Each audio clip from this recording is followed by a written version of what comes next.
5వ వాక్యాన్ని మనం చదువుకుందాం.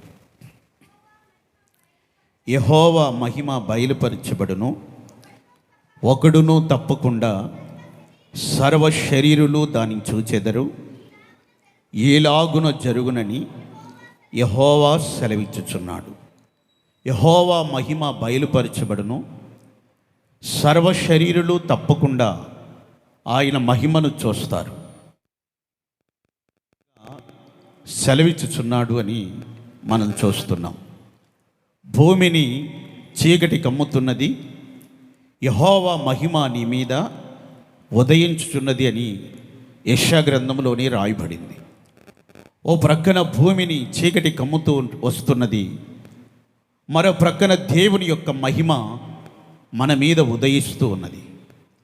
ప్రియమైన దేవుని బిడలారా, చీకటి అంధకారం అనేది అపవాది యొక్క రాజ్యము.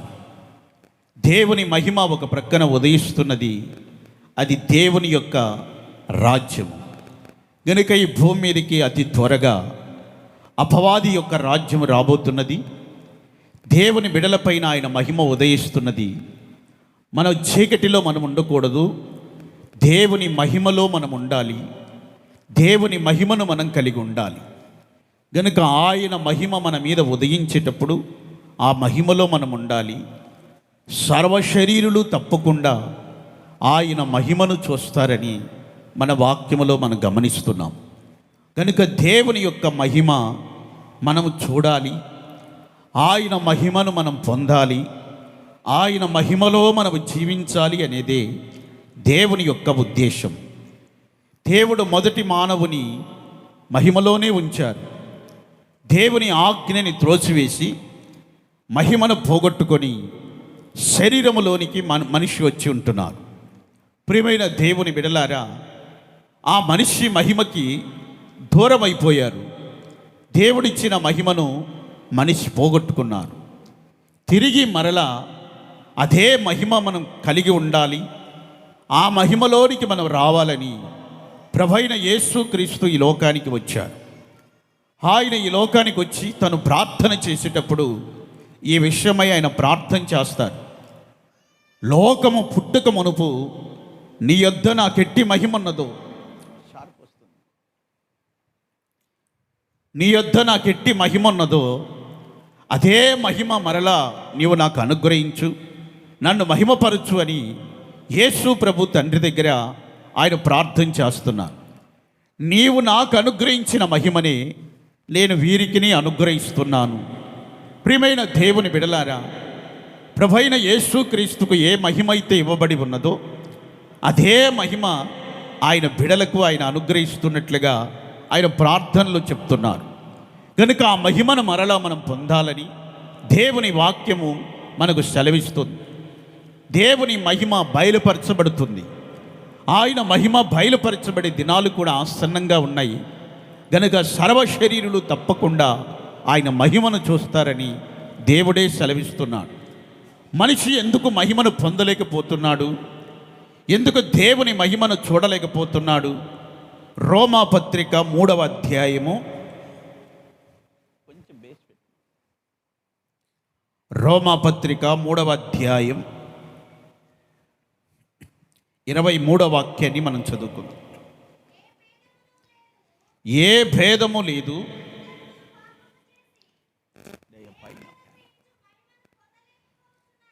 ఏ భేదము లేదు, అందరూ పాపము చేసి దేవుడు అనుగ్రహించే మహిమను పొందలేకపోతున్నారు. మహిమను పొందకపోవడానికి కారణం, మహిమను చూడకపోవటానికి కారణం ఏంటంటే ఇక్కడ వాక్యం చెప్తుంది, అందరూ పాపము చేసి దేవుడు అనుగ్రహించేటటువంటి ఆ మహిమను పొందలేకపోతున్నారు. పాపమే దేవుని మహిమకి దూరం చేస్తుంది. పాపమే దేవుని మహిమ చూడకుండా మనిషిని దూరం చేస్తుంది. ఆ పాపము నుంచి ఎప్పుడైతే మనం విడిపించబడతామో, పాపము నుండి ఎప్పుడైతే మనం విడుదల పొందుతామో అప్పుడు దేవుని యొక్క మహిమను మనం చూడగలుగుతాం, దేవుని మహిమను మనం పొందగలుగుతాం. గనుక ప్రియమైన దేవుని బిడలారా, పాపము అనగా మన వాక్యములో చూస్తాం, ఆజ్ఞ అతిక్రమమే పాపము అని వాక్యంలో చూస్తాం. విశ్వాస మూలము కానిది ఏదో అది పాపం. మేలైనది చెయ్యనెరిగియు అలాగు చేయకుండుట అది పాపం. మూర్ఖత్వముతో యోచించే ప్రతి యోచన పాపము అని వాక్యంలో రాయబడింది. గనుక ఇలాంటి పాపాలు అనేక దేవుని గ్రంథంలో, పరిశుద్ధ గ్రంథంలో మనం చూడగలుగుతాం. ప్రియమైన దేవుని బిడ్డలారా, మనిషిలో పాపం ఉన్నంతకాలం దేవుని మహిమను చూడలేడు. అందుకే ఆ మనిషిలో ఉన్న పాపాన్ని తొలగించి మనిషిని పవిత్రపరిచి దేవుని మహిమను చూచి ఆయన మహిమను పొందేటట్టుగా చేయాలని యేసు ప్రభు ఈ లోకానికి వచ్చారు. ఆయన కార్చిన రక్తము ద్వారానే మన పాపానికి విడుదల దొరుకుతుంది. మన పాపము నుంచి విడిపించబడుతున్నాం. ఆయన కార్చిన ఆ రక్తముతో మనం కడగబడినప్పుడు మన అంతరంగ జీవితం, బాహ్య జీవితం శుద్ధీకరించబడి పాపము నుంచి విడుదల పొంది దేవునికి సమీపముగా రాగలుగుతున్నాం. దేవుని మహిమను చూడగలుగుతున్నాం. ఆయన మహిమను మనం పొందగలుగుతున్నాం. ఇంకా ఎవరైనా పాపములో నిలిచి ఉంటే, ఇంకా ఎవరైనా పాపములో జీవిస్తూ ఉంటే ఇక సమయం లేదు. దేవుని మహిమ బయలుపరచబడబోతుంది. ఆ మహిమను మనం చూసి ఆ మహిమలో మనం చేరాలి. కనుక పాపమని విడిచిపెట్టి పాపముల నుంచి విడుదల పొంది బయటకు వచ్చి క్రీస్తు రక్తముతో కడగబడి దేవుని బిడ్డగా నువ్వు మార్చబడితే తప్పకుండా బయలుపరచబోయే మహిమను నువ్వు చూస్తావు. ఆ మహిమను పొందుతావు. ఆ మహిమలో నువ్వు చేర్చబడతావు. గనుక ఈ పాపం నుంచి మనం విడుదల పొందాలి. అప్పుడే మన దేవుని మహిమను మనం చూడగలుగుతాం. దేవునికి మహిమ కలుగునుగాక. హల్లెలూయా. 78వ కీర్తన 60వ వాక్యాన్ని మనం గమనించినప్పుడు 78వ కీర్తన 60వ వాక్యం,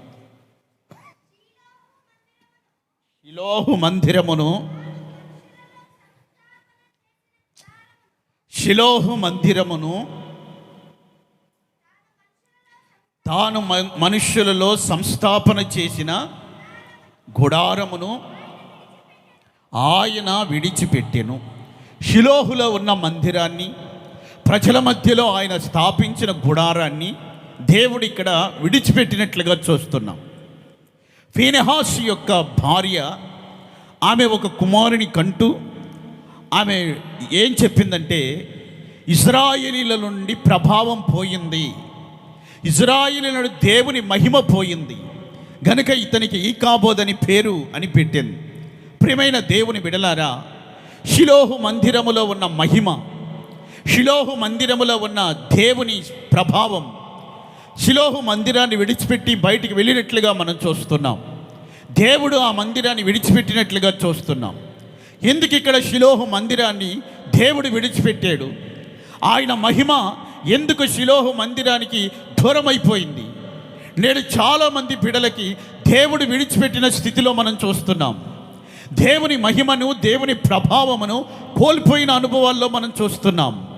ఎప్పుడైతే షిలోహు మందిరాన్ని దేవుడు విడిచిపెట్టాడో, షిలోహు మందిరములో ఉన్న దేవుని మహిమ పోయిందో, ప్రియమైన దేవుని బిడలారా, ఆ తర్వాత దేవుని బిడలైన ఇశ్రాయేలు జనాంగానికి ఎన్నో కష్టాలు ఎదుర్కొన్నారు.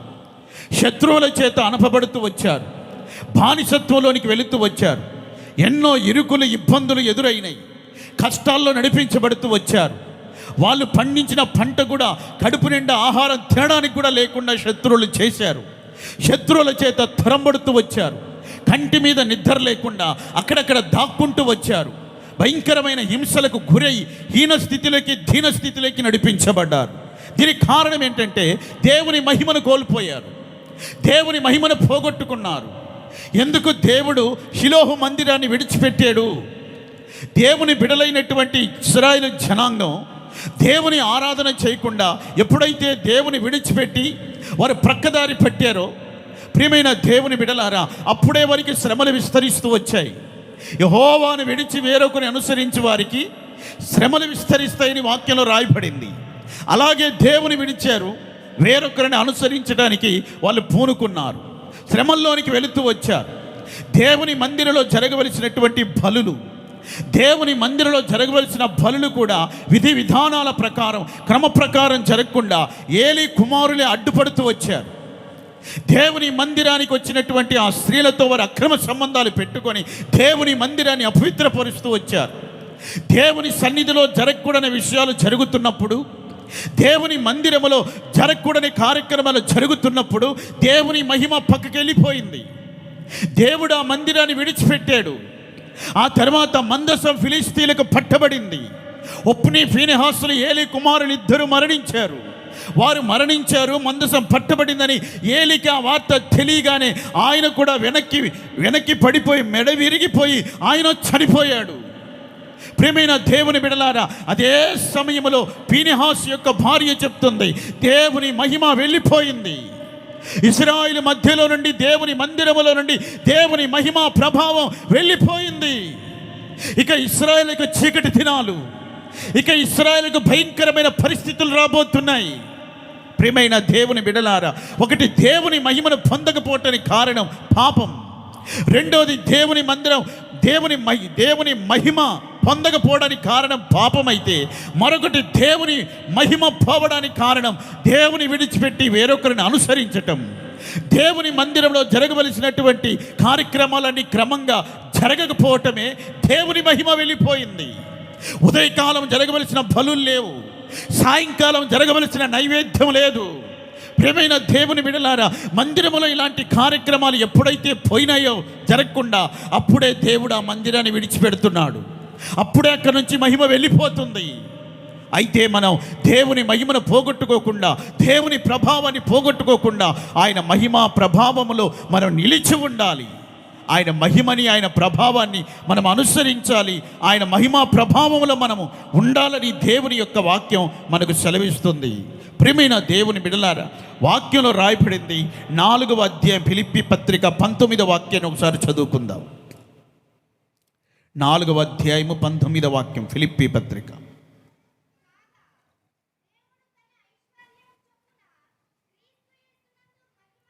క్రీస్తు యేసునందు మహిమలో మీ ప్రతి అవసరాన్ని ప్రభు తీరుస్తాడు.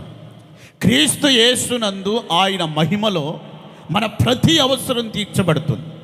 దేవుని మహిమ ఎప్పుడైతే బయలుపరచబడుతుందో, ఆ మహిమను మనం కన్నులారా చూసినప్పుడు ఆ మహిమలోనే మన ప్రతి అవసరాలు తీర్చబడతాయి, అక్కరలన్నీ తీర్చబడతాయి. గనుక ప్రభు మీతో సెలవిస్తున్న మాట, ఆయన మహిమ బయలుపడుతుంది. సర్వశరీరులు తప్పకుండా ఆయన మహిమను చూస్తారు.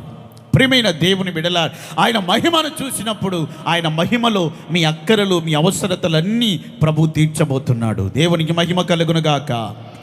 ఏ అక్కరతో నీవు దేవుని సన్నిధికి వచ్చావో, ఏ సమస్యతో ప్రభు నీవు సన్నిధికి వచ్చావో, ఏది కావాలని నువ్వు దేవుని సన్నిధికి వచ్చావో, ఆయన మహిమను గూర్చిన ఒక ప్రకటన, ఆయన మహిమను గూర్చిన ఒక దర్శనం నువ్వు కలిగి ఉన్నప్పుడు ఆ మహిమలోనే నీ అక్కరలో అవసరతలన్నీ ప్రభు తీరుస్తాడని వాక్యం సెలవిస్తుంది. ఇంతకాలం నీవు అక్కరలు తీర్చబడక, కొరత కలిగి, కొరతలతో అక్కరలు తీర్చబడక నీవు ఇబ్బందులు పడుతూ వచ్చావేమో. ఇది జరుగుతుంది అనుకుంటే అది జరగకుండా, ఇది నెరవేరుస్తాము అనుకుంటే అది నెరవేరకుండా, పలు పరిస్థితుల్లో అది కుంటుపడుతూ వచ్చాయేమో. ప్రభు చెప్తున్నారు, ఆయన మహిమలో మీ ప్రతి అవసరత ప్రభు తీర్చబోతున్నాడు. దేవునికి మహిమ కలుగునుగాక. మీ అక్కరలన్నీ ప్రభు తీర్చేటటువంటి ఆ మహిమను దేవుడు బయలుపరచబోతున్నాడు. ఆ మహిమను కన్నులారా చూడండి. తప్పకుండా దేవుడు మీ అక్కర అవసరతలన్నీ ప్రభు తీరుస్తాడు. దేవునికి మహిమ కలుగునుగాక. దేవుని మహిమ చూడాలి. ఆయన మహిమ బయలుపరచబడినప్పుడు ఆయన మహిమను మనం చూడాలి. మొదటిగా నిర్గమకాండం 16వ అధ్యాయము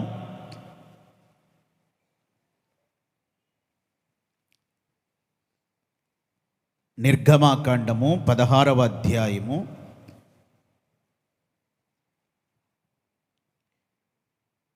7వ వాక్యాన్ని మనం గమనిద్దాం.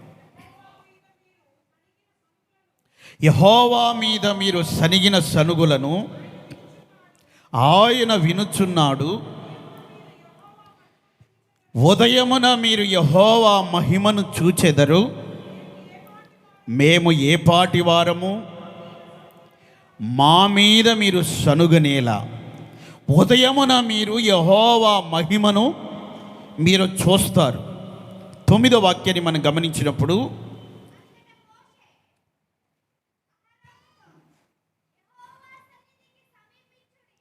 యెహోవా సన్నిధికి సమీపించుడి,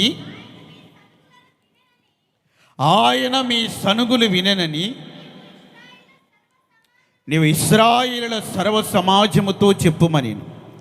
యెహోవా సన్నిధికి మీరు సమీపించండి, ఆయన మీ సనుగులన్నిటినీ ఆయన విన్నాడు. 10వ వాక్యాన్ని మనం గమనించినప్పుడు, వారు అరణ్యము వైపు చూచిరి, అప్పుడు యెహోవా మహిమ మేఘముల వారికి కనబడెను. ప్రియమైన దేవుని బిడలారా, 7వ వాక్యాన్ని మనం గమనించినప్పుడు, ఉదయమున మీరు యెహోవా మహిమను చూస్తారు. 9వ వాక్యంలో మనం చూస్తున్నాం, యెహోవా సన్నిధిని మీరు సమీపించండి. 10వ వాక్యంలో చూస్తున్నాం, యెహోవా మహిమ ఆ మేఘములో వారికి కనబడింది. ఉదయమున మీరు మహిమను చూస్తారు గనుక దేవుని సన్నిధిని మీరు సమీపించండి. మేఘములో ఆ మహిమ వారికి కనబడింది. మనం ఇక్కడ గమనించవలసిన విషయం ఏంటంటే, మోషే చెప్తున్నారు, ఉదయమున మహిమ కనబడుతుంది.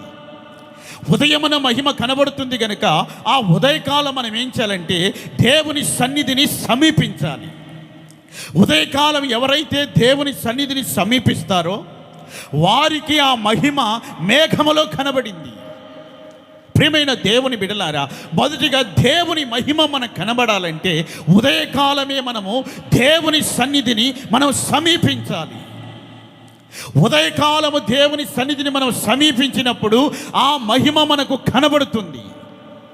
ఉదయకాలం మనం దేవుని సన్నిధిని సమీపించకపోతే ఆ మహిమ మనకు కనబడదు.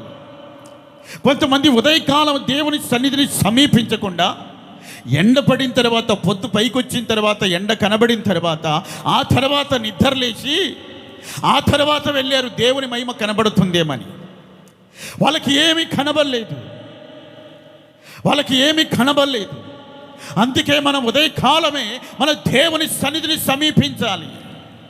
అలా ఉదయకాలం దేవుని సన్నిధిని సమీపించే ఒక అనుభవం మనం కలిగి ఉన్నప్పుడే మనం ఆయన మహిమను చూడగలుగుతాం. ఆ మహిమలో మన ప్రతి అవసరత తీర్చబడుతుంది.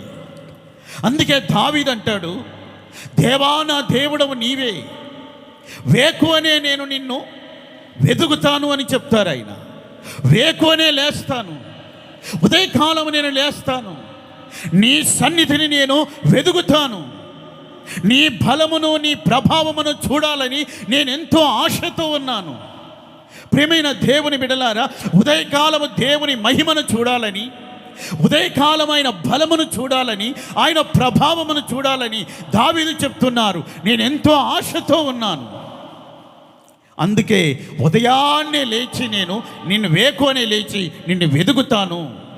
అలా వేకువనే లేచి దేవుని మనం వెతికినప్పుడు, అలా వేకువనే లేచి దేవుని సన్నిధిని మనం వెతికినప్పుడు తప్పకుండా ఆయన సన్నిధిని సమీపించినప్పుడు ఆయన మహిమను మనం చూస్తామని దేవుని వాక్యం మనకు సెలవిస్తుంది.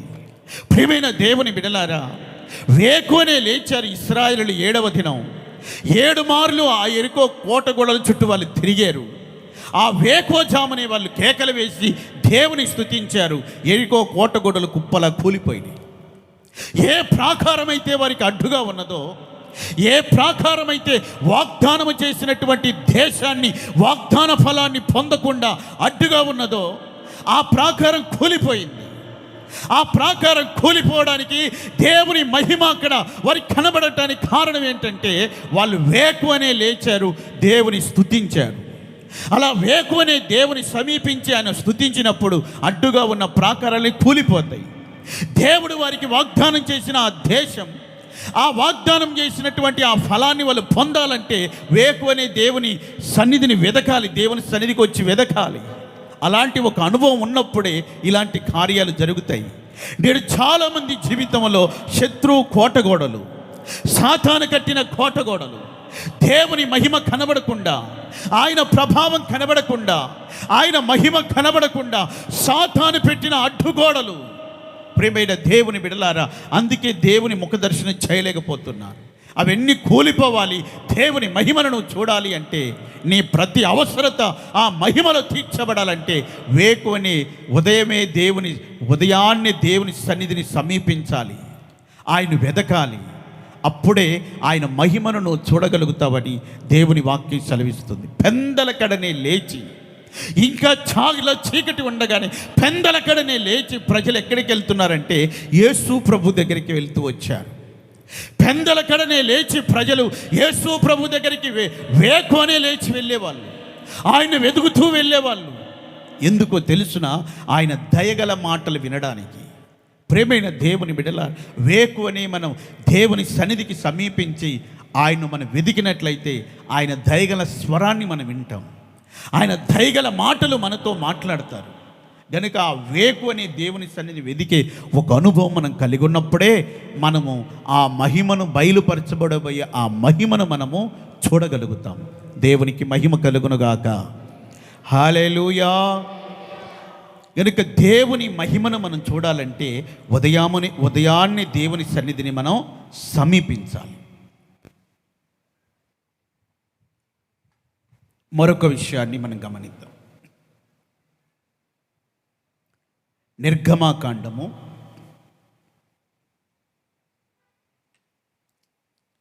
33వ అధ్యాయం.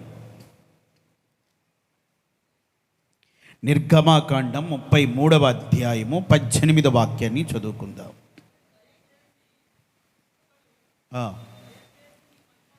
దయచేసి నీ మహిమను నాకు చూపుమనగా. ఇక్కడ మోషే ప్రభువుని అడుగుతున్నాడు, దయచేసి నీ మహిమను నాకు చూపుము. ఆయన మహిమను చూపమని ఎప్పుడైతే ఈయన అడుగుతున్నారు, అప్పుడు ప్రభు ఏం చెప్తున్నారంటే 21వ వాక్యం.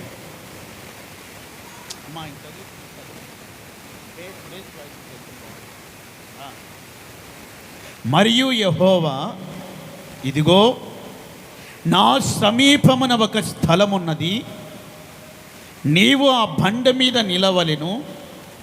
నా మహిమ నిన్ను దాటి వెళ్ళుచుండగా ఆ బండ సందులో నిన్ను ఉంచి నిన్ను దాటి వెళ్ళు వరకు నా చేతితో నిన్ను కప్పెదను. దేవునికి మహిమ కలుగునుగాక.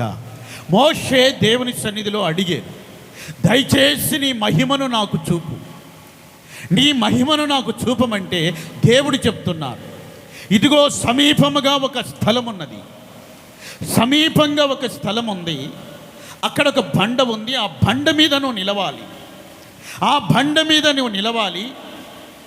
నేను నిన్ను దాటి వెళ్ళేటప్పుడు నా చెయ్యి నీకు అడ్డుగా పెడతాను, నిన్ను ఆ బండ సందులో నేను ఉంచుతాను. నా చెయ్యి తీసినప్పుడు అప్పుడు నువ్వు నా వెనుక పార్శ్వం నువ్వు చూస్తావని మోషేతో చెప్పారు. నా మహిమ నిన్ను దాటి వెళ్ళుచుండగా నువ్వు చూస్తావని చెప్పారు. ప్రియమైన దేవుని బిడలారా, దేవుని మహిమను మనం చూడాలంటే ఇక్కడ మోషేతో దేవుడు చెప్తున్నారు, ఆ బండ మీద నువ్వు నిలవాలి, బండ మీద నువ్వు నిలవాలి. నీకు సమీపంగా, ఇక్కడ సమీపంగా ఒక స్థలం ఉంది. సమీపంగా ఉన్నటువంటి ఆ స్థలమే అది క్రొత్త నిబంధన సంఘం. అక్కడ ఒక బండ ఉంది, ఆ బండ మీద నిలవాలి. ఆ బండయే క్రీస్తు. ప్రియమైన దేవుని బిడ్డలారా, క్రీస్తు మీద మనం నిలిచి ఉన్నప్పుడే ఆయన మహిమను చూడగలుగుతాం. కనుక యేసు ప్రభు కూడా చెప్తారు, నా యందు మీరు నిలిచి ఉండాలి, మీ యందు నేను నిలిచి ఉండాలి. కనుక క్రీస్తునందు మనం నిలిచి ఉంటేనే మనం ఏదైనా మనం చేయగలుగుతాం. నా యందు మీరు నిలిచి ఉంటేనే ఏదైనా చేయగలుగుతాం. నా యందు మీరు లేకపోతే ఏమీ చేయలేము. క్రీస్తునకు వేరై ఉండి మనం ఏమీ చేయలేము. కనుక మనం క్రీస్తునందు నిలిచి ఉండాలి. ఆ బండ మీద నువ్వు నిలవాలి. ఆ బండ సందులో నేను నిన్ను ఉంచుతాను. బండ మీద నిలవాలని ఒక అనుభవం చెప్తున్నారు. రెండవదిగా ప్రభు చెప్తున్నారు, ఆ బండ సందులో నేను ఉంచుతాను. బండ ఏమై ఉన్నదంటే ఆ బండ బద్దలు చేయబడి ఉన్నది. ఆ బండ సందులు కనబడుతున్నాయి. ఎక్కడ అవి మన కొరకై ప్రభు అయిన యేసు క్రీస్తు పొందిన గాయాలు. ఆ బండ సందుల్లో నిన్ను ఉంచుతాను. క్రీస్తు పొందిన గాయములలో మనం నిలిచి ఉండాలి. ఆ బండ సందుల్లో నిన్ను ఉంచినప్పుడు నా మహిమ నిన్ను దాటి వెళ్ళేటప్పుడు నేను నా హస్తం నీకు అడ్డుగా ఉంచుతాను. ప్రియమైన దేవుని బిడ్డలారా, ఆ బండ సందుల్లో నిన్ను ఉంచినప్పుడు నువ్వు బండ సందులో ఉండి నా హస్తము నీ వైపు చాపి నీకు అడ్డుగా పెట్టినప్పుడు నా హస్తమును చూడాలి.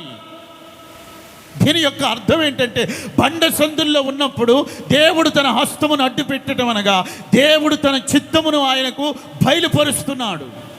ఆ పైవాక్యంలో రాయబడి ఉంటుంది, నా మంచితనం అంతయు నీ ఎదుట నేను కనుపరుస్తాను అనగా ఆయన చిత్తము మోషేకి బయలుపరుస్తానని చెప్తున్నారు. నా చిత్తమంతయు నీకు నేను తెలియచేస్తాను, ఆ తరువాత నీవు మహిమను చూస్తావు. ప్రియమైన దేవుని బిడ్డలారా, దేవుని మహిమను చూడాలంటే బండ మీద నిలిచి ఉండాలి. ఒకటి, క్రీస్తులో మనం నిలిచి ఉండాలి. క్రీస్తులో మనం నిలిచి ఉండే ఒక అనుభవం మనం కలిగి ఉండాలి. ప్రియమైన దేవుని బిడ్డలారా, ఎక్కడెక్కడో నిలిచి ఉండే అనుభవాలు మనుషులు కలిగి ఉన్నారు, కానీ క్రీస్తులో నిలిచి ఉండే ఆ అనుభవం లేదు. మొదటి కీర్తన మొదటి వాక్యంలో రాయబడింది, అపహాసకులు కూర్చుండే చోటన కూర్చుండకూడదు, పాపుల మార్గములో నిలవకూడదు. అది నిలవకూడని ఒక చోటది. పాపుల మార్గమందు మనం నిలవకూడదు. నేడు చాలామంది ఈ మార్గాలు ఎన్నుకుంటున్నారు, ఈ మార్గాల్లో నిలిచి ఉంటున్నారు.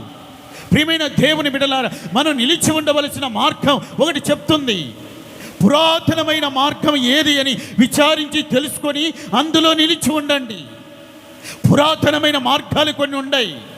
మన ప్రభు తన బిడ్డలకు ఏర్పరిచిన మార్గాలు ఉన్నాయి. ఆ మార్గాలు ఏమై ఉన్నవని మీరు అడిగి తెలుసుకోండి. ఆ పురాతనమైన మార్గాల్లో మీరు నిలిచి ఉండండి. పాపుల మార్గంలో కాదు మనం నిలవాల్సింది. పాపుల మార్గములో, అపహాసకుల మార్గములో, దుష్టుల మార్గంలో నిలిచి ఉన్నంత కాలం దేవుని మహిమను చూడలేవు. ప్రియమైన దేవుని బిడ్డల, క్రీస్తు అనే బండ మీద మనం నిలిచి ఉన్నప్పుడే ఆయన మహిమను మనం చూడగలుగుతాం. కనుక మనం నిలవాల్సిన చోటు మన క్రీస్తులో నిలవాలి. ఆయన యందు మనం నిలిచి ఉండాలి. ఆయన యందు మనం నిలిచి ఉన్నప్పుడే దేవుని మహిమను మనం చూడగలుగుతాం. ఆ తర్వాత ప్రభు చెప్తున్నారు, ఆ బండ సందుల్లో నిన్ను ఉంచుతాను. ప్రభు అయిన యేసుక్రీస్తే ఆ బండ బద్దలు చేయబడి కలువరి శిలువకు అప్పగించబడినప్పుడు యేసయ్య శరీరం బద్దలు చేయబడింది. ఆయన శరీరము గాయాలు పొందింది. ప్రియమైన దేవుని బిడ్డల, ఆ బండ సందులే క్రీస్తు పొందిన గాయాలు. ఆ గాయాల్లో మనం నిలిచి ఉండాలి. దాని అర్థం ఏమనగా, పేతురు అంటాడు, ఆయన పొందిన గాయముల ద్వారా మీరు స్వస్థత నొందితిరి. యేసు క్రీస్తు గాయాల్లో నిలిచి ఉండాలి. యేసు క్రీస్తు గాయాల్లో నిలిచి ఉండటం అనగా ఆయన గాయాల్లో ఉన్న స్వస్థతని మనం అనుభవిస్తుండాలి. అది దైవిక స్వస్థతలో నిలిచి ఉండే అనుభవం. నేడు అనేక మంది బిడ్డలు దైవిక స్వస్థతలో నిలిచి ఉండలేకపోతున్నారు. దేవుడు అనుగ్రహించే స్వస్థతలో నిలిచి ఉండలేకపోతున్నారు. ఏదో మనుషుల ద్వారా, ఏదో మూలికల ద్వారా, ఏదో ఔషధముల ద్వారా స్వస్థత కొరకే ప్రాకులాడుతున్నారు. క్రీస్తు యేసు పొందిన గాయములో మనకు స్వస్థత ఉన్నది. అక్కడ మనం నిలిచి ఉండాలి. అక్కడ మనం నిలిచి ఉన్నప్పుడే ఆ మహిమను మనం చూడగలుగుతాం. ప్రియమైన దేవుని బిడ్డలారా, ఆ స్వస్థతలో మనం నిలిచి ఉండకపోతే దేవుని మహిమను మనం చూడలేము.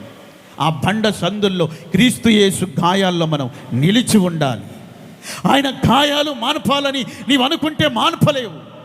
ఆయన గాయాల్లో, ఆయనలో ఉన్న బండలో ఉన్న సందులు నువ్వు పూడ్చాలనుకుంటే పూడ్చలేవయ్యి. ప్రియమైన దేవుని బిడ్డలారా, మానని గాయములు ఆయన పొంది ఉన్నాడు. ఎందుకనగా మన సుదీర్ఘ ఆయుష్కాలం అంతా మనకు స్వస్థతనివ్వడానికి ఆయన మానని గాయములు పొంది ఉన్నాడు. ఆ గాయాల స్వస్థత ఉన్నది. ఆ స్వస్థతలో నిలబడండి. ధర్మశాస్త్రమును గురించి అంత పెద్దగా తెలియదు. ధర్మశాస్త్ర లేఖనాలు కూడా పెద్దగా తెలియవు. కానీ యేసు ప్రభు స్వస్థపరుస్తున్నాడు, ఆరోగ్యం ఇస్తున్నాడు అన్న మాట మాత్రమే విని తూరు సీదోను ప్రాంతం నుండి కనాను స్త్రీ యేసు ప్రభు వెనకాల కేకలు వేస్తూ ఆయన బ్రతిమలాడుతూ వెళుతుంది. దావీదు కుమారుడా నాకు సహాయం చెయ్యి, దావీదు కుమారుడా నాకు సహాయం చెయ్యని ఆయన చెప్తున్నారు. పిల్లల రొట్టె తీసి కుక్క పిల్లలకు వేయటం యుక్తం కాదు కదా. పిల్లలు తిన్న తర్వాత రొట్టె ముక్కలు విరిగి కింద పడితే అవి బయట పంచన వేస్తే కుక్క పిల్లలే కదయ్యా తినేది. విరిగిన రొట్టె ముక్కలు బయట పడేస్తే ఈ కుక్క పిల్లలే కదా తినేది.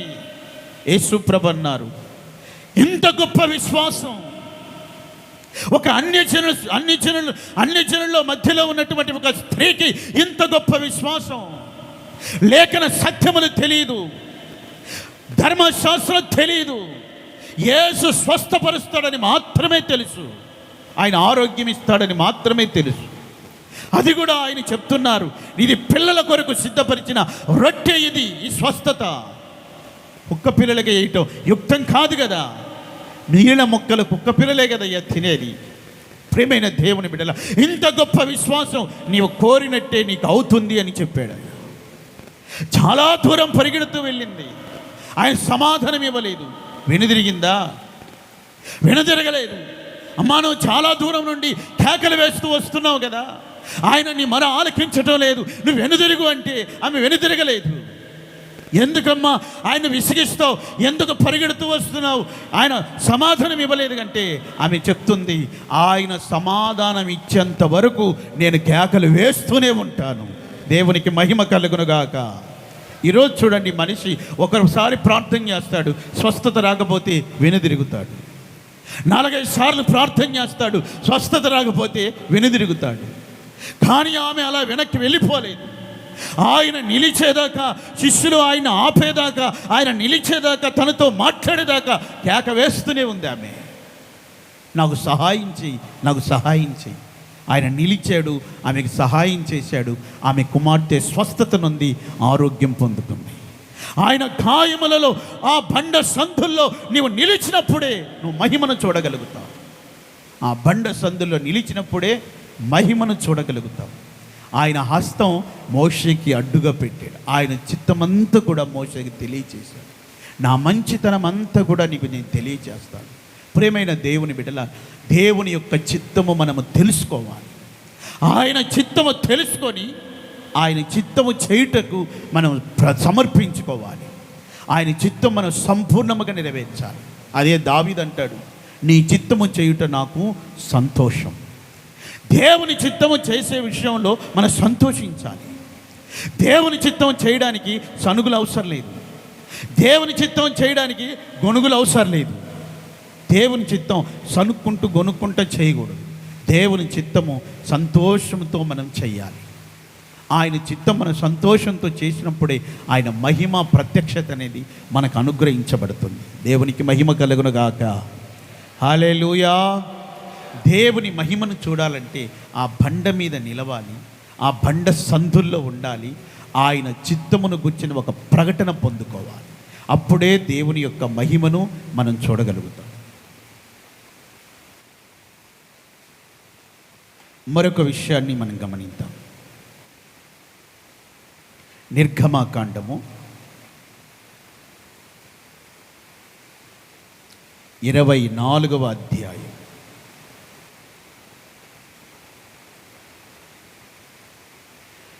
నిర్గమాకాండము 24వ అధ్యాయము 16వ వాక్యాన్ని మనం గమనిద్దాం. యెహోవా మహిమ సీనాయి కొండ మీద నిలిచెను, మేఘము 6 దినములు దారిని కమ్ముకొనెను.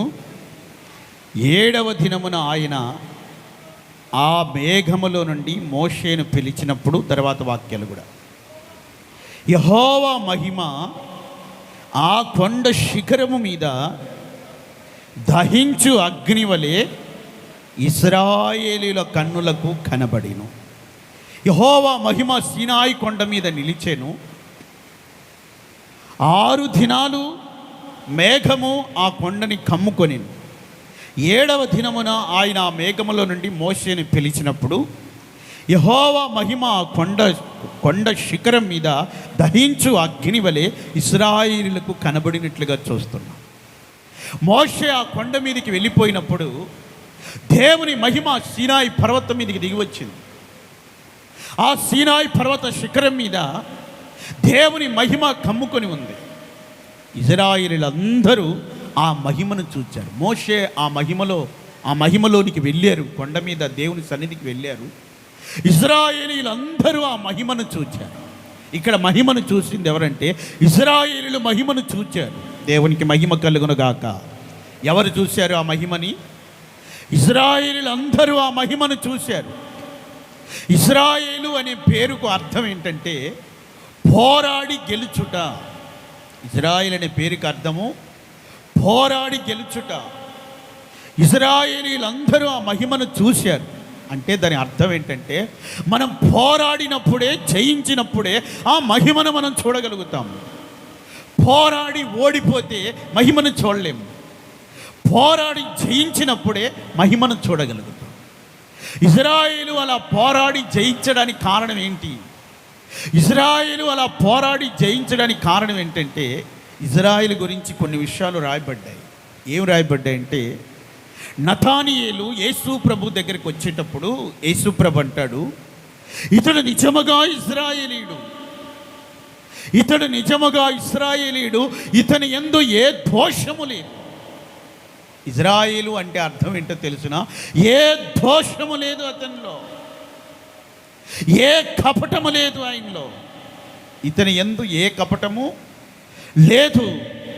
ఆ తర్వాత బిలాము దేవుని బిడ్డలను శపించాలని వెళ్ళినప్పుడు కూడా ఇశ్రాయేలు జనాంగాన్ని చూసినప్పుడు ఇశ్రాయేలులో ఏ శకునము లేదు, ఇశ్రాయేలులో ఏ వంకరతనము లేదని చెప్పాడు.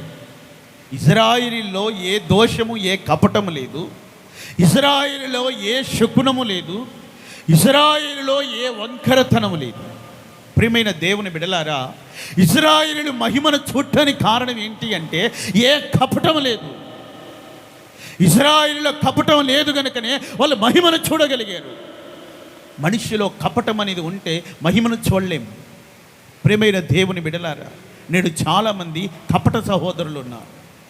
కపట సహోదరులు, అబద్ధాలు చెప్పే సహోదరులు, మోసాలు చెప్పే సహోదరులు. దేవుని మహిమను చూడలేరు వాళ్ళు. దేవుని మహిమ ప్రత్యక్షత ప్రకటన అనుగ్రహించబడదట్టి వారికి కపటం హృదయంలో పెట్టుకొని పైకి ప్రేమగా మాట్లాడేటటువంటి వాళ్ళు ఉంటున్నారు. కపటమైనటువంటి మనస్సు కలిగి, కపటమైన హృదయం కలిగి, పెదాలతో మాత్రం ప్రేమ కలిగిన మాటలు, ప్రేమను బయటికి వ్యక్తపరుస్తూ ఉంటారు. అలాంటి వారు దేవుని మహిమని చూడలేరు. దేవుని మహిమ ప్రత్యక్షత వారికి అనుగ్రహించబడదు. గనుక ప్రేమైన దేవుని బిడ్డలారా, అలాంటి కపటం అనేది ఉండకూడదు. యెహోనా దావీదు యొక్క సహోదరుడైనటువంటి ఒక వ్యక్తి కుమారుడు ఉంటాడు. అతను ఏం చేస్తాడంటే కపటము కలిగిన సహోదరుడు. అతను అమ్నోనికి ఒక చెడు ఆలోచన చెప్తాడు. అతను కపట సహోదరుడు అమ్నోనికి ఒక చెడు ఆలోచన ఇస్తాడు. అమ్నోను పాపంలో పడిపోవడానికి అతను మార్గం చూపిస్తాడు. అమ్నోను ఆ తర్వాత తన జీవితాన్ని నష్టపరుచుకొని అతను చనిపోతాడు.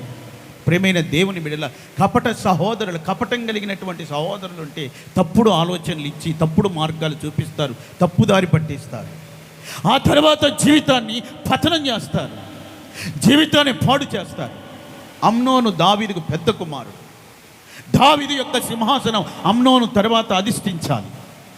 అతను చేయకూడని పనులు చేసి, అపవిత్రమైన కార్యాలు చేసి పాపంలో పడినందువల్లే అతను చనిపోయాడు. అబ్షాలోము అతను చంపించాడు. ప్రియమైన దేవుని బిడ్డల, రాజరికాన్ని పోగొట్టుకున్నాడు, సింహాసనాన్ని పోగొట్టుకున్నాడు, అధికారాన్ని పోగొట్టుకున్నాడు, ఏలుబడిని పోగొట్టుకున్నాడు, ప్రాణం పోగొట్టుకున్నాడు. కారణం ఏంటంటే కపట సహోదరులు నడిపించిన ఆలోచన ప్రకారం నడిపించబడి. అందుకే కపట సహోదరులు, కపటమతో నిండినటువంటి వారు ఉంటారు. వాళ్ళు ఇశ్రాయేలీయులు కాదు. వాళ్ళు చెప్పే మాటలు ప్రేమగా ఉండవచ్చును, వాళ్ళు చెప్పే మాటలు ఇంపుగా ఉండవచ్చును, అవి ఏదో మంచి అనిపించవచ్చును, కానీ ఆ మాటల ద్వారా జీవితమే పోయింది ఆయన. ప్రియమైన దేవుని బిడ్డలారా, ఇశ్రాయేలులో ఏ కపటం లేదు, ఇశ్రాయేలులో ఏ కపటం ఉండదు, ఏ దోషము వాళ్ళల్లో ఉండదు. ఇశ్రాయేలులో ఏ శకునము లేదు, ఇశ్రాయేలులో ఏ శకునము లేదు. చాలామంది శకునం చూసి నడుస్తుంటారు. లాబాన్ అన్నాడు యాకోబుతో, నేను శకునం చూసి తెలుసుకున్నాను, నీవు నా ఇంటికి వచ్చి మొదలుకొని నేను ఆశీర్వదించబట్టని కారణం ఏంటంటే అది నీవే అని చెప్పి నేను శకునం చూసి తెలుసుకున్నాను. చాలామంది శకునాలు చూస్తుంటారు. చేతిలో ఉన్నటువంటి గీతలు చూస్తుంటారు, రకరకాలైనటువంటి అనుభవాలు చూస్తుంటారు. కానీ నిజమైనటువంటి ఇశ్రాయేలీలు శకునం చూడరు, మూఢనమ్మకాలని వాళ్ళు ఆధారం చేసుకోరు. వాళ్ళకు వారి దేవుడే ఆధారం. ఏదైనా వాళ్ళు చూడాలంటే దేవుని మహిమను చూస్తారు, ఆయన ప్రత్యక్షతని చూస్తారు. అంతేగాని శకునాలు చూడాలా, జరగబోయేది తెలుసుకోవాలా, శకునాలు చూడాలా, మంచి సమయాలు తెలుసుకోవాలి, శకునాలు చూడాలా, మంచి దినాలు తెలుసుకోవాలి, అవన్నీ వాళ్ళకు ఉండదు. ఇజ్రాయేలీలో ఏ శకునము లేదు. శకునము లేనివాడే ఇశ్రాయేలీయుడు. దేవునికి మహిమ కలుగునుగాక. తర్వాత మరలా చెప్తాడు బిలాము, ఇజ్రాయేలులో ఏ వంకరతనం లేదని. ఇజ్రాయేలు ఏం లేదు, వంకరతనం లేదు. ప్రేమైన దేవుని బిడ్డల, నేడు చాలామందికి దేవుడు ఒక తిన్నని రాజమార్గాన్ని మనకేసాడు పరలోకానికి వెళ్ళేదానికి. ప్రభు చెప్పాడు, నేనే మార్గం, నా ద్వారా తప్ప ఎవరు పరలోకానికి రాలేరని చెప్పారు. అంటే యేసు ప్రభువే మన మార్గం. ఆ మార్గము కాకుండా వేరొక మార్గములో మనం పరలోకానికి వెళ్ళలేం, వేరొక మార్గములో మనం పరలోకం చేరలేం. ఆయనే మన మార్గం. అయితే కొంతమంది ఏం చేస్తున్నారంటే వేరొక మార్గాన్ని ఏర్పరచుకుంటున్నారు, వేరొక త్రోవలు కల్పించుకుంటున్నారు. అయితే ఇజ్రాయేలీలలో వంకరతనము లేదు. దేవుడు ఏ మార్గం అయితే చూపించాడో ఆ మార్గంలోనే తిన్నగా వెళ్ళిపోతారు, కానీ వంకరగా వెళ్ళాలని చెప్పి వాళ్ళు అనుకోరు. ప్రేమైన దేవుని బిడ్డలు, అది ఇశ్రాయేలులో ఉన్నటువంటి అనుభవం, ఇజ్రాయేలులో ఉన్నటువంటి ఒక అనుభవం. అది వంకరతనం అనేది లేదు. మనం చూడండి, కుక్కతోకని మనం చక్కగా చేయాలనుకుంటే ఎంత దానికి కుక్కతోకకి ఆముదం పెట్టి దాన్ని చక్కగా చేయాలనుకున్నా దాన్ని చక్కగా చేయలేరు. మరలా అదేమవుతుంది, మరలా వంకరపోతుంది. కొంతమంది జీవితాలు కూడా నిజమైన ఇశ్రాయేలుగా వాళ్ళని మార్చి వారిలో వంకరతనం లేకుండా తిన్నగా పరలోకానికి వెళ్ళేటట్టుగా వారిని మార్చాలని మనం అనుకుంటాం, కానీ కుక్కతోకలాగా ఉంటాయి వాళ్ళ జీవితాలు. మరలా వంకరపోతానే ఉంటాయి, మరలా తిరిగి అదే మార్గంలోకి వెళ్తుంటారు, తిరిగి మరలా అదే అలవాట్లలోకి వెళ్తుంటారు, తిరిగి మరలా అదే పద్ధతులు చేపడుతుంటారు. ప్రియమైన దేవుని బిడ్డలారా, ఇజ్రాయేలు అయితే అలాంటి వంకరతనం అనేది లేదని మన వాక్యములో చూస్తున్నాం. వంకరతనము లేని ఒక ఇజ్రాయేలీడే దేవుని యొక్క మహిమను అతను చూడగలుగుతాడు. ఇజ్రాయేలు అంటే పోరాడి జయించినవాడు. ఆయన దేవునితో పోరాడి జయించాడు, మానవునితో పోరాడి జయించాడని వాక్యంలో రాయబడింది. పోరాడి మనం జయించే వారమై ఉండాలి. మనం పోరాడాలి, జయించాలి. అప్పగింపబడిన బోధ నిమిత్తమై మనం పోరాడి మనం జయించాలి. ప్రియమైన దేవుని బిడ్డల, దావీదు అంటాడు, నా వేళ్ళకి పోరాటము నేర్పిన వాడవు నీవే. గనుక క్రైస్తవుని యొక్క జీవితం భూమి మీద యుద్ధకాలం కాదా? మనం పోరాడవలసిన వారము కాదా? మనం పోరాడవలసిన వారు, జయం మనకు దేవుడు అనుగ్రహించనై ఉన్నాడు. గనుక ప్రియమైన దేవుని బిడ్డల, ఒక ఇజ్రాయేలుడు మాత్రం, నిజమైన ఇజ్రాయేలుడు మాత్రమే దేవుని యొక్క మహిమను చూడగలిగాడు. ఇజ్రాయేలు మహిమను చూడగలిగాడు. మొదటిగా నేను చెప్పాను, ఉదయం దేవుని సన్నిధి సమీపించిన వారు ఆయన మహిమను చూస్తారు. బండ మీద నిలిచి బండ సందుల్లో ఉండి ఆయన చిత్తమును గుర్చిన ప్రకటన పొందిన వారు ఆయన మహిమను చూస్తారు. నిజమైనటువంటి ఇజ్రాయేలు అంటే ఏ దోషము, కపటము, శకునము, వంకరతనము లేకుండా పోరాడి జయించేవారే ఆయన మహిమను చూడగలుగుతారు. దేవునికి మహిమ కలుగునుగాక. మరొక విషయాన్ని చెప్తాను, గమనించండి.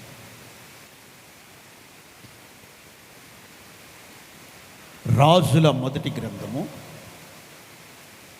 8వ అధ్యాయం 11వ వాక్యం.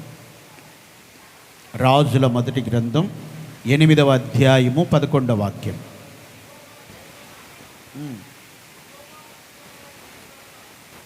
యెహోవా తేజో మహిమ యెహోవా మందిరము నిండుకొనగా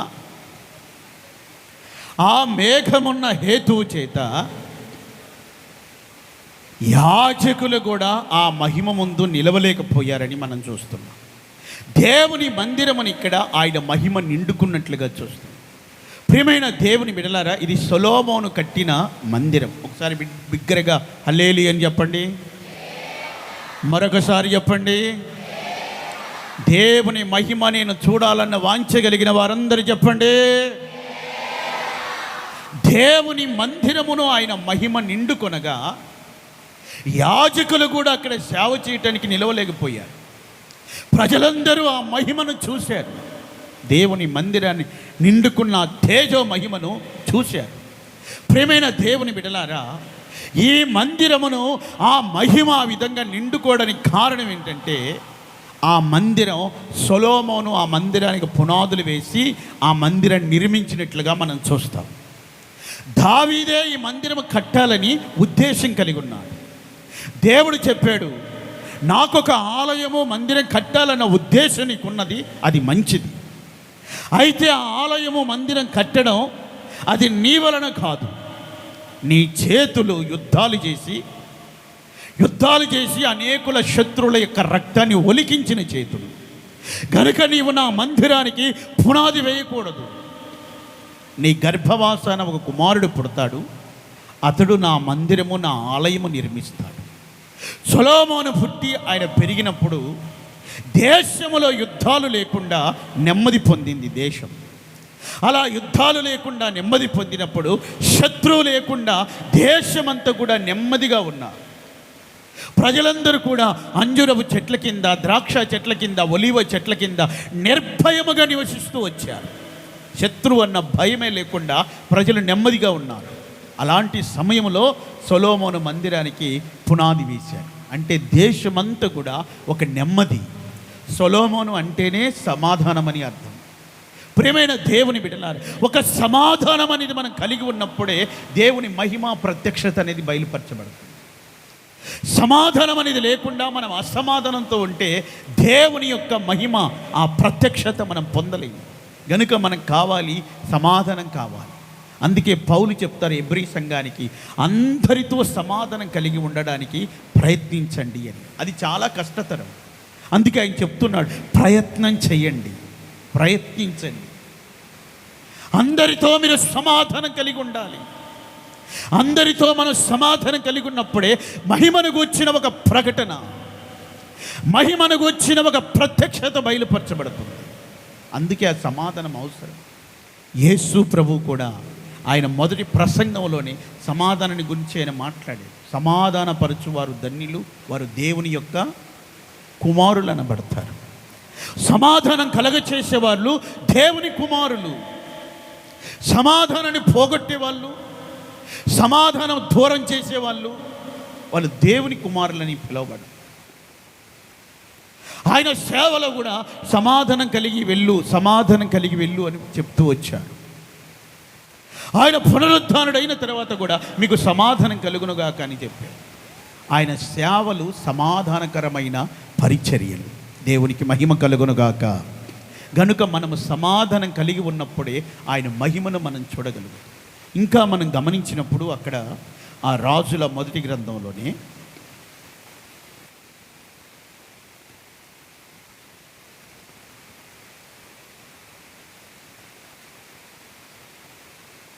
రాజుల మొదటి గ్రంథము 6వ అధ్యాయము 7వ వాక్యం.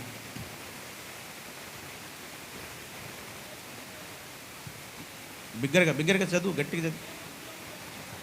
మందిరము కట్టు సమయమున అది ముందుగా సిద్ధపరిచి తెచ్చిన రాళ్లతో కట్టబడిను.